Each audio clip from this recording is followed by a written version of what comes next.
తండ్రి చాలా తెలివైనవాడు. పెద్దోడి దగ్గరికి వెళ్ళి ఆరోగ్యం బాగాలేదురా కాస్త డబ్బులు ఇవ్వరా అంటే, పెళ్ళం కోపంగా వెళ్ళిపోయిందని చెప్పేసి నీ వల్ల నా పెళ్ళానికి కోపం వచ్చింది, ఇంకెప్పుడు నీ మోకం చూపించపో అని బయటికి గెంటేశాడు.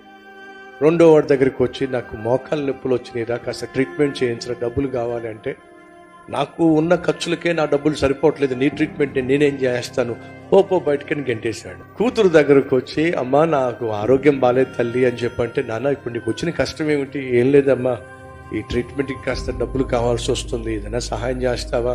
పెద్దోడు తగిలాను, వాడు కాదన్నాడు, రెండోడేమో కాలదన్నాడు, నువ్వన్నా సహాయం చేస్తావా? నాన్న నీకు కాకపోతే ఇంకెవరికి సహాయం చేస్తాను. గబగబా వెళ్ళి డబ్బులు తీసుకొచ్చి తన ముందు పెట్టి, ట్రీట్మెంట్ కోసం ఈ డబ్బులు వాడుకోనన్నా, ఇంకేదైనా కావాలంటే చెప్పు నాన్న నేను సర్దు పెడతాను అని అంటే సంచి మొత్తం తీసి ముందు పెట్టాడు. అమ్మా నాకు నిజంగా ఆరోగ్యం బాగో కాదమ్మా, బుద్ధి ఏమిటో తెలుసుకుందాం అని చెప్పి పెద్దోడి దగ్గరికి వెళ్తే గెంటాడు, రెండోడి దగ్గరికి వెళ్తే గెంటాడు. నువ్వేమో ప్రేమతో అంగీకరించి ఆ ట్రీట్మెంట్ డబ్బులు ఇచ్చావు.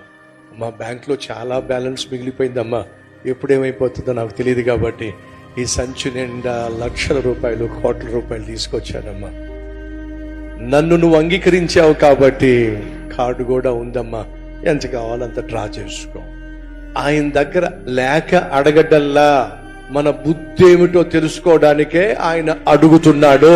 ఆయన దగ్గర ఉన్నది మనకి ఇవ్వాలంటే మన బుద్ధి ఆయనకి తెలియాలి. కృతజ్ఞత ఉంటే దేవుడు ఏం చేస్తాడు? ఆయన దాచిపెట్టిందంతా మనకిస్తాడు.